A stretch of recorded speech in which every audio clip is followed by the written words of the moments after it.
Good evening. Good evening. Hi, Martin. How you doing? Okay. All right. So we are on live on Zoom as well as live on our Facebook Live as we continue in the merry way on Pesach perspectives. A big hello to Kathy. Hope you're doing well. Got a nice wave as well. And we have Martin and a few others that are further engaged as well. Okay, so what we're going to be discussing this evening are some of the halachic considerations that we specifically need to have as we are experiencing the coronavirus as it relates to Pesach, meaning that it's not business as usual. And what are the halachic considerations of what one can do and what can't do relates to Pesach. Some of the things we're going to touch on aren't specifically related only to Pesach, but certainly apply to Pesach as well, and therefore will be covered. As a preface to these remarks, I have to say that being a rabbi has never been cooler.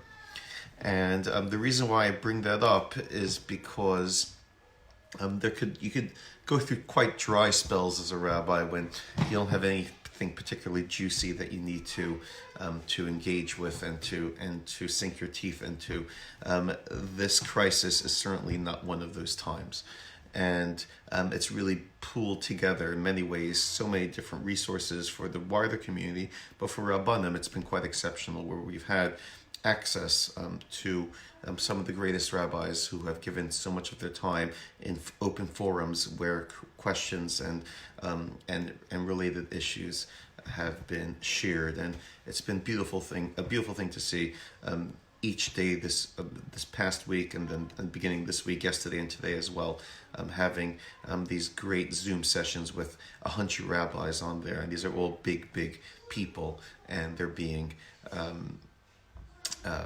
chaired by leading halachic authorities of our time, who are just crying and sharing their wealth of knowledge, which is extremely extensive and filled with compassion as well. So really a very humbling and great time to be a rabbi in the capacity of being able to do and to try to do things in these particular circumstances.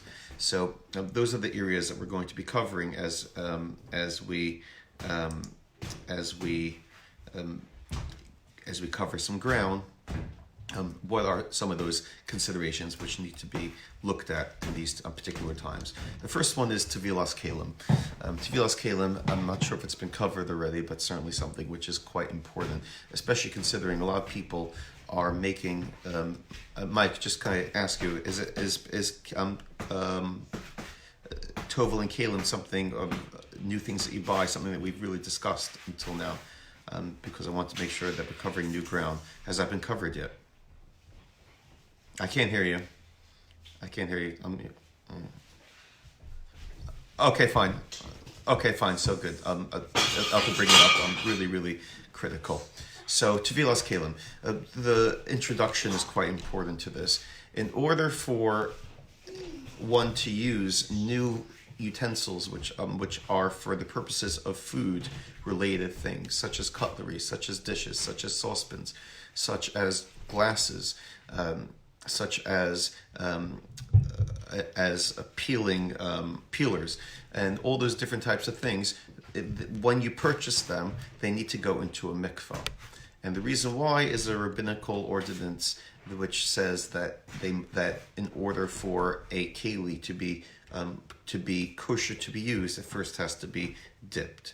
Now, normally, this isn't a problem because there at least in London and in Bushey, there are accessible keli mikvahs which would do the job for us, which one can be directed towards. There's even at least one shop that I know in Northwest London that has in its shop, it sells, it doesn't, just make it clear, it's Shuttler's, it's a shop which sells things that you would buy, such as dishes, stuff like that. They actually have a mikvah in there to dunk the stuff in, so that's quite useful. Very much like when I remember a few years ago, I flew to New York for a 36-hour visit to see my grandmother, Aleha Shalom, and on the way to visit her, I drove past a suit shop in New York, purchased a suit, had it tailored on the spot and checked for shotness, and walked out with the suit 25 minutes later. I don't think you could do that in London, but Shutlers isn't bad, at least when it comes to being able to dunk something in a mikvah. Not exactly on the same standard, but hey, it's not Brooklyn. So normally that wouldn't be an issue. The problem is that there is now a great concern that mikvahs, which are pools of stagnant water, should be and are not cleaned regularly. Make it very clear, the point of a mikvah is not to make something hygienic, it's to make it ritually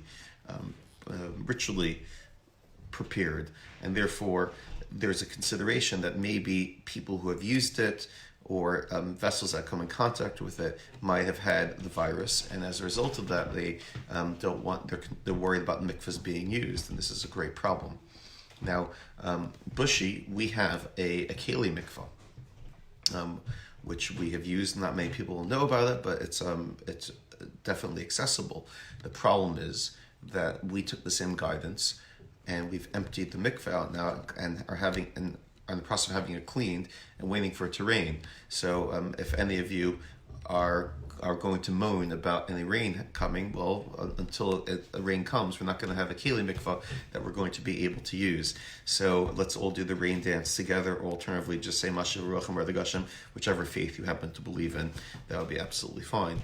So what does one do if the keli mikvahs are shut? And this is a compounded issue, because whereas people normally have the stuff that you use for Pesach, so fine, so I won't buy the new peeler this year. I won't buy the extra spatula this year. What's the big deal? The issue is that people are self-isolating and are having sedarim that they normally wouldn't have had. They're having a seder on their own, and therefore they need to have the stuff to buy new things, which they normally wouldn't have needed. So what can be done? So there is a lot of discussion about this already in earlier times. They had to deal with the concept that being on the run, you don't always have mikvah available to you. So one of the things which is very important to note, especially when it comes to a keli mikvah, when it comes to utensils, if there's an open body, a natural body of water, a creek, a brook, something where water can run naturally, there's no problem with bringing a new kalim there. I remember when I was in Pit Lochry, up in Scotland, and you guys know the salmon ladder that they have there. Michelle, I'm sure you know Pit Lochry quite well, and there's a very, very nice stream of water. Not stream, it's a body of water, and there we went that we had, and that wasn't a problem whatsoever. So if a person does have it, how wonderful it is to be able to do that, and to utilize that opportunity and not to think twice about it to do so. You could even do it with a bracha as well. However, it's not always is it easy for people to get to open bodies of water, and not always is it easy for people who are self-isolating to be able to get to open bodies of water. So what is the eitzah, what's the advice which we can give for those who are not able to do that? And this is where the rabbinic imagination comes into play.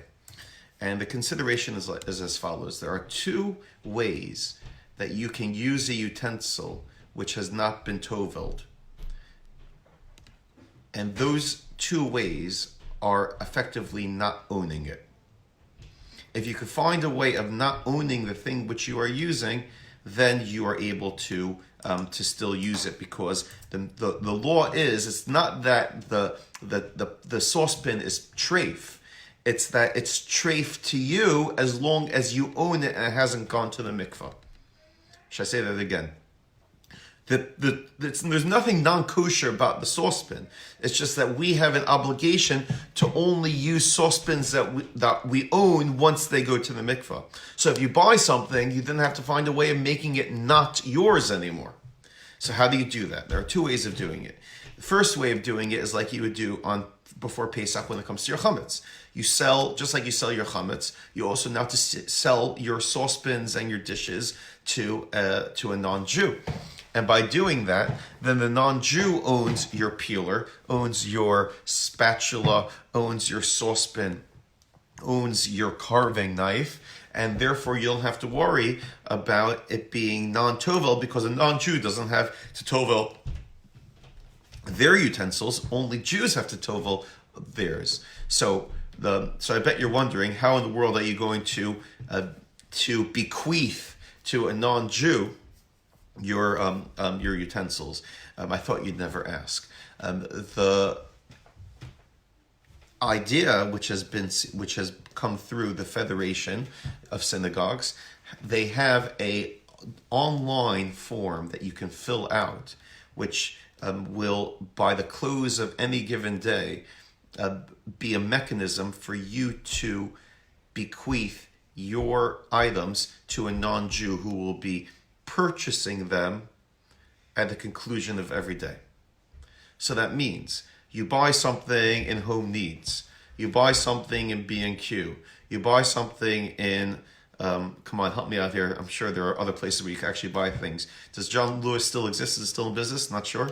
Okay. Wherever it is that you go, where you're able to go, or through the great repository of gifts, which is known as Amazon Prime, however you actually receive the thing, you then will go onto the website of the Federation, that the link, which I will put up, and that way you are able then to have the non-Jew own it, and it's fine.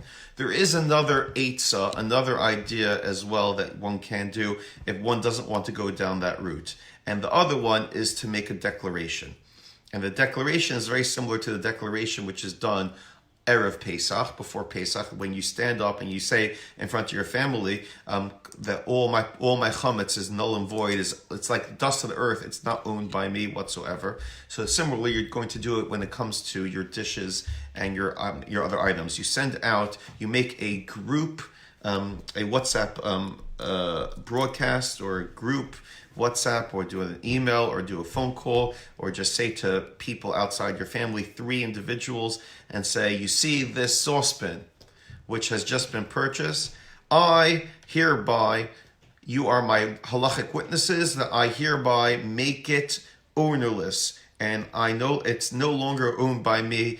Anyone who wants it, anyone who would like to have it, is more than capable of taking it from me. And then by doing such a thing, then you have relinquished ownership over it, and now it becomes no longer owned by you. It's no longer owned by anyone, and there you're using a non-owned dish, which does not require to go to the mikvah.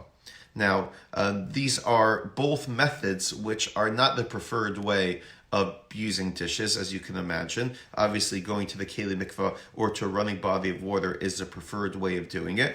But under extenuating circumstances and situations where you don't have a choice, both of those mechanisms are able to be used and should be used, rather than just shrugging our shoulders and saying, well, was ken mitan, what can I do? We're stuck not being able to do the right thing this year. We might as well do the wrong thing.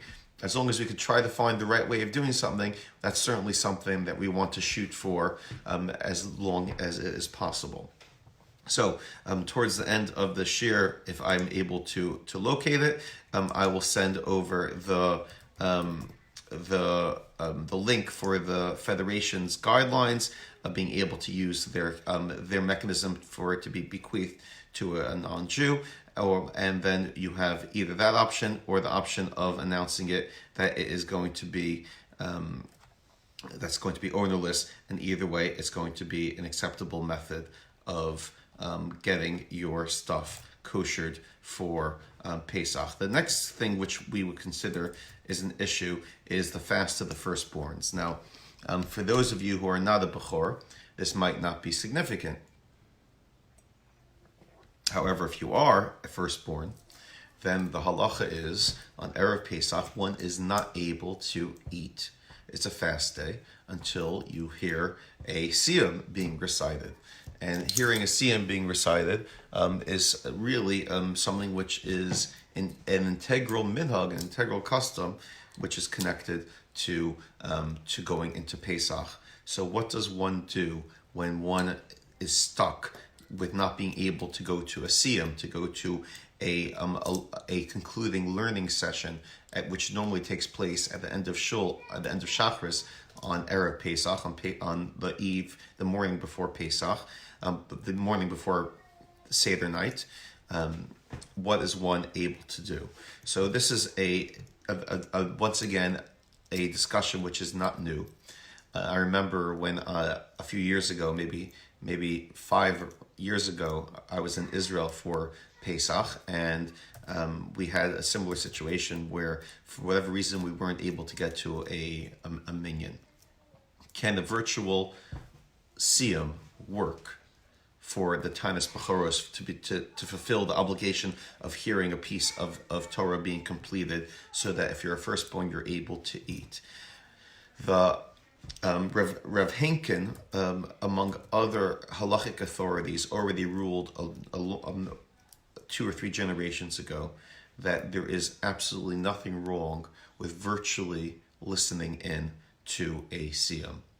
Meaning that if on Zoom or on Facebook Live you watch a siyum taking place, and at the conclusion of the siyum you partake in some food that you have around as part of that celebration, there's no issue that you don't need a minyan, and you don't need to be present in the sense of in the same room for that siyum to take effect. And therefore, that is what we are going to be doing in Bushi on Erev Pesach with Daniel Davis, who will be online at approximately 8:30. He will be making a siyum, and everyone will be able to tune in. And that, of course, is something very important that we're going to advertise to make sure that people know about it. Do we have... sorry, Michael wanted to come back. So first of all, Richard Gilbert has already posted, thank you, Richard, the Federation selling kalim thing, and I will put it onto our Facebook page as well. And Michael, while I'm doing that, Michael, do you want to add in something else as well? Michael? Yeah.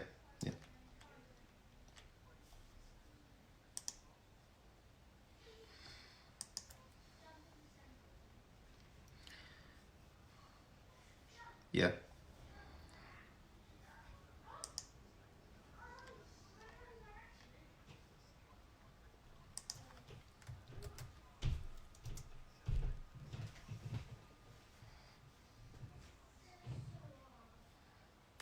Okay, in other words, so what Michael is suggesting, have you heard that from anyone, or are you just making a suggestion that because it makes sense?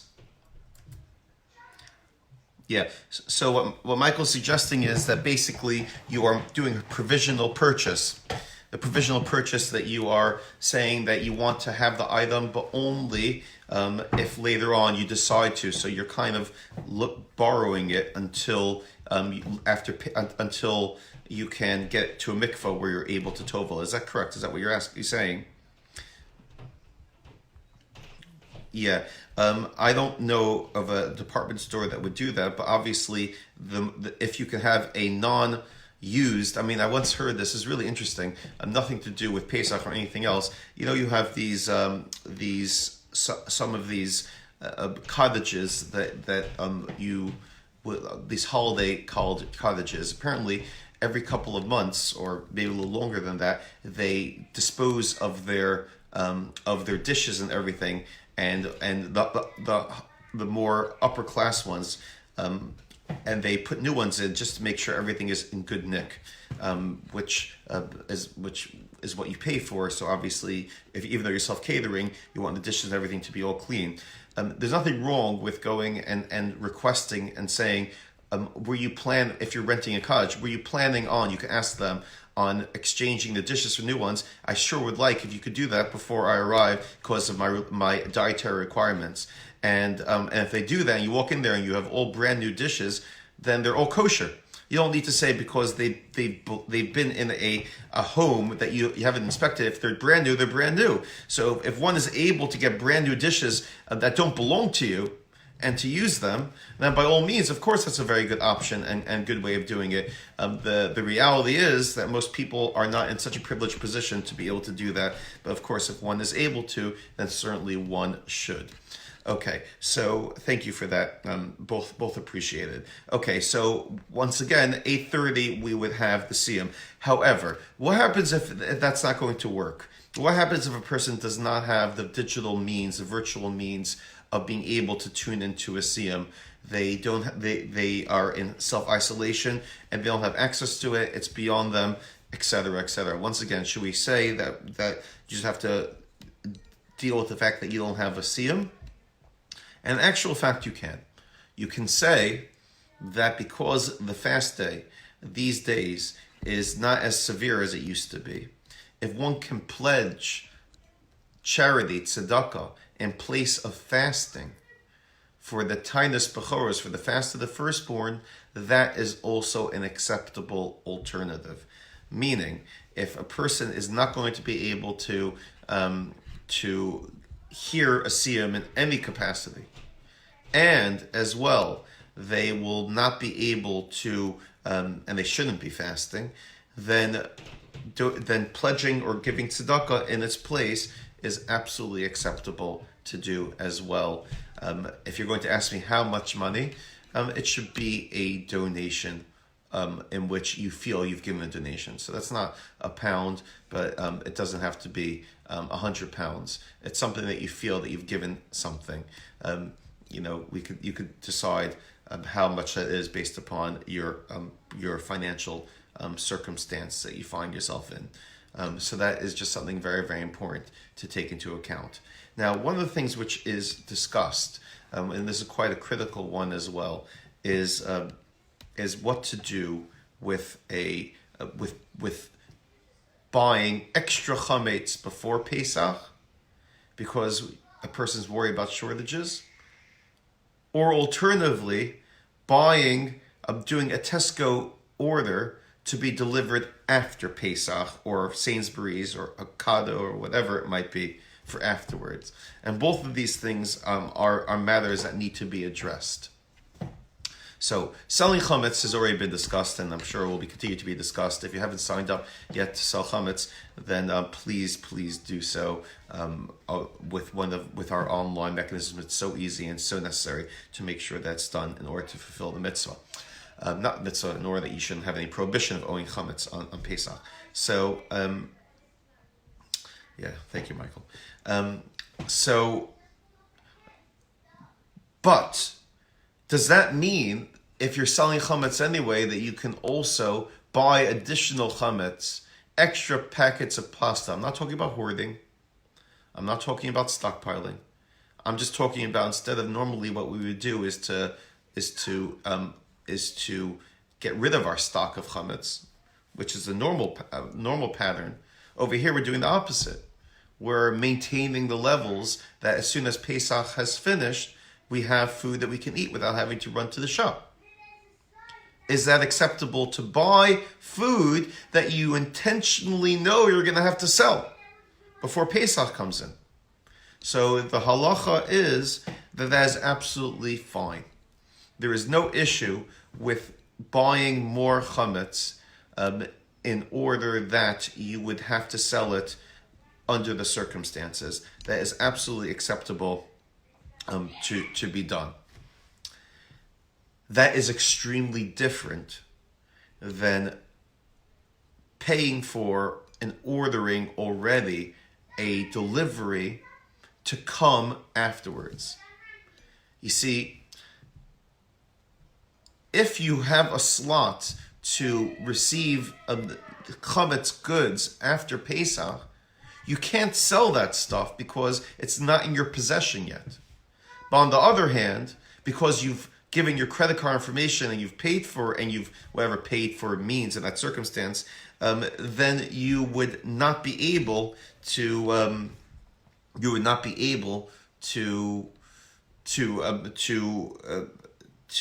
say it's not yours.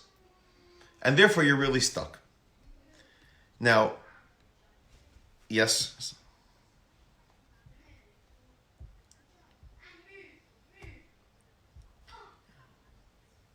Yeah. Okay. Okay. So is that Kathy? Is that? I'm not sure who that is that's speaking to me. Okay. Hi, Wendy. Hi, Wendy. Okay. So Wendy is saying is challenging me and saying that no, in a nice way. Don't worry. And saying that the circumstances is that you haven't actually you have reserved, and reserved is not the same thing as purchased, because they won't take the money. And Wendy would give me a strong proof to that. And that is that obviously not all the items that you have asked for you always will get. And you'll only be charged for the items that end up actually arriving at your doorstep, and not the items that have not. Okay. I take that point, Wendy, but we would consider the fact that you have reserved it, that means you have rights to that chametz, even if it is not actually paid for in exactly the same way. There is some type of obligation that they have towards you, because of the fact that you have reserved it, that they can't just say to you, we don't have an interest anymore. Obviously, if it's not in stock, it's not in stock, but that's a very different matter. Okay, so what do you do? What do you do? So there are a few options which are available. One is to not do it, not to schedule anything. And as Richard has pointed out, that's probably the pragmatic position, considering you can't really get a slot anyway, so what's the difference? But there is another option, which is if you do have a non-Jewish neighbor, they could order, and it could be scheduled for them. And then after Pesach concludes, you could do some type of change on it for the payment or the address, or alternatively, it could just simply go to them, and then you'll be happy to take it and pay them for it. It'd have to be a very good neighbor under the circumstances for such a thing to go down. But there's no problem with a non-Jew purchasing something and coming to them. That's not an issue whatsoever. So if you have a work colleague or something, or a friend, or whatever it might be, then that's a really nice thing that one can do for another. I know plenty of Jewish people who are doing orders for their non-Jewish neighbors to help them out, just because it's easier for the non-Jew if they do it. So why not helping each other in the circumstance? Granted, it'll be a funny conversation, but the world, nothing wrong with being neighborly under the circumstances. Yeah, Richard?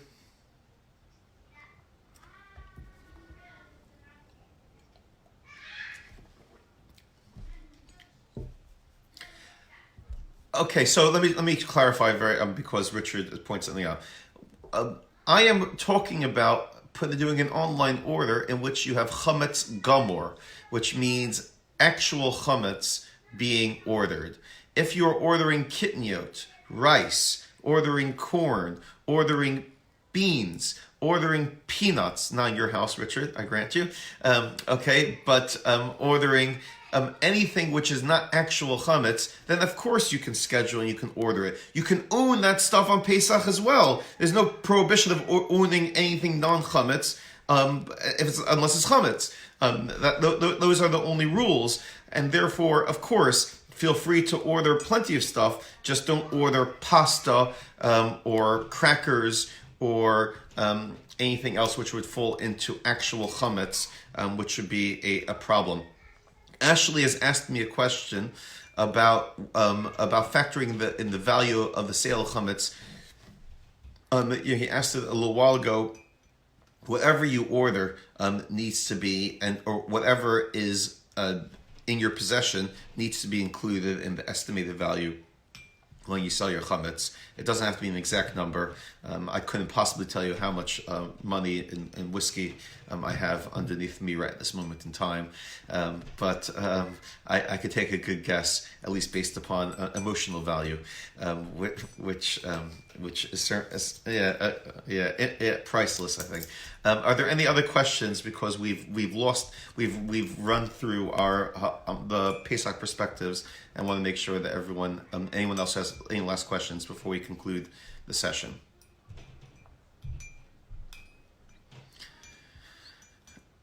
Okay, so once again, wishing everyone well. We have tonight, How Do You Jew It with Rabbi Nick, and that will begin at 7:30. And beyond that, we have another day tomorrow of continuing and connecting. And once again, please, everyone keep well, keep in touch. Make sure that you're looking after other people also, and keep davening. Prayer is really, really important. Get in those shacharis, minchas, and marivs. Now more than ever, they're important. Keep sending in any people that you want refuah shalema for as well. We'll add them to our list and be part of our prayers also. But we continue on. And once again, thank you all for tuning in, and looking forward to our next session together. All the best.